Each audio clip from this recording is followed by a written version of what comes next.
London is made up of hundreds of different ethnic communities. It's a strength in this most cosmopolitan of cities, but it brings its own problems.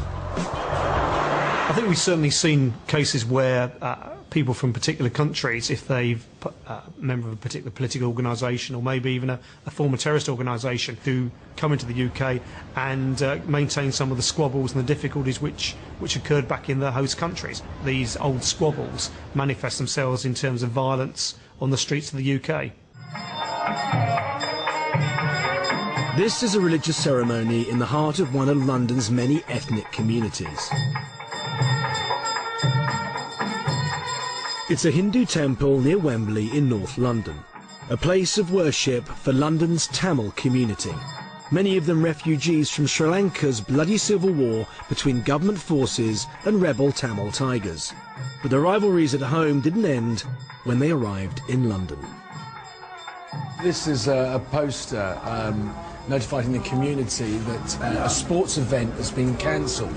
When they have their kind of local community events, these gangs turn up, and because of previous fights, massive fights apparently between these gangs involving weapons, fists, etc., they've cancelled it. The police won't let them have any more meetings of this nature because of the violence that occurs out there.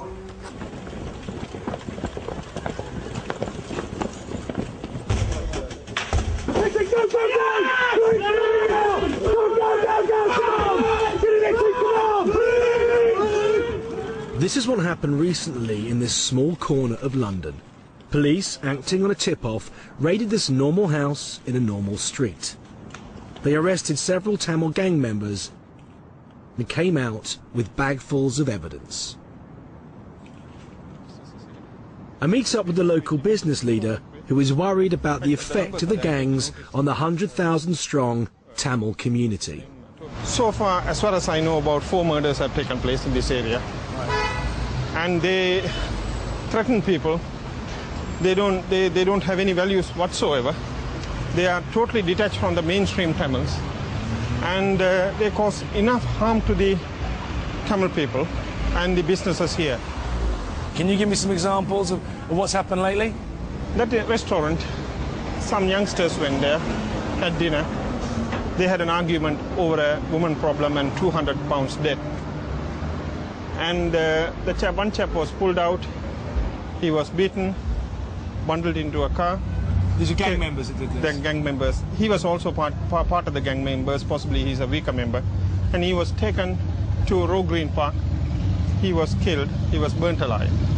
They set fire to him? Yes, he died. Yeah. In Sri Lanka, what would happen to them there? The police is basically very harsh. They are rough. You see, if they try to be funny, they'll get beaten, you see, by the police. So they are scared of the police. They're scared of the police. Here it is liberal. They can say anything they want. They are absolutely aggressive. They don't care about the police. There are an estimated 40 Tamil gangs in London, with names like the Wembley Boys and the Walthamstow Boys. But in this close-knit community, it's hard to make contact with either gang members or their victims. Come to part of East London to meet a man who's basically works as a liaison between the Tamil community in East London and the police. Going to try and find out whether he's willing to tell us a bit about how these gangs operate and how they affect the local community. Do the people who were the victims of these gangs, do they find it hard to go to the police? That's the main reason. That's the main reason they are coming to us, because they are for some other reason they are unable to speak to the police because they are scared. And also, what do you mean? They would be beaten up if they talked to us? Beaten up or kidnapped or something like that. Kidnapped? So these gangs kidnap people for ransom? Sometimes, yes. Not ransom. To torture them or to punish them. Yes, they are putting the knives or blades, and they putting the chili powder and using them, hanging the chili powder. Chili powder.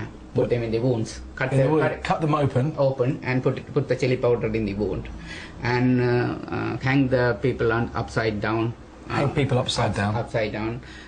And what do they use? Knives or guns? Or what basically knives, baseball bat, cricket bat, those sort of equipments mainly, and axe sometimes. When they fight each other, they use swords? Yes, swords, axe. Axe? Yes, and knives, blades, that sort of.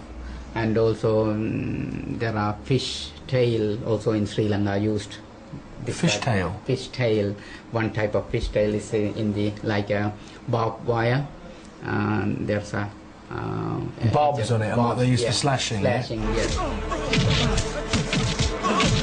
This is a sort of entertainment that has emerged from a culture where a civil war has raged for over 20 years. Violent Tamil films with bloody fight scenes. Do you think that the violence that some of these kids have experienced back in Sri Lanka affects the way they behave when they come to the UK?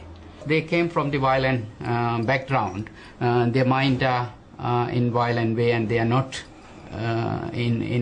quite ready to get into the community straight away. So they are affected mentally. Yeah, because also some of them are in past they are also themselves as torture victims. Oh, I don't know about you, but I found that quite surprising. Here we are in Manor Park, E12, and we've got kidnappings, torturing, wounds being opened and chili powder being poured into them. A little surprising. But it's not just old feuds.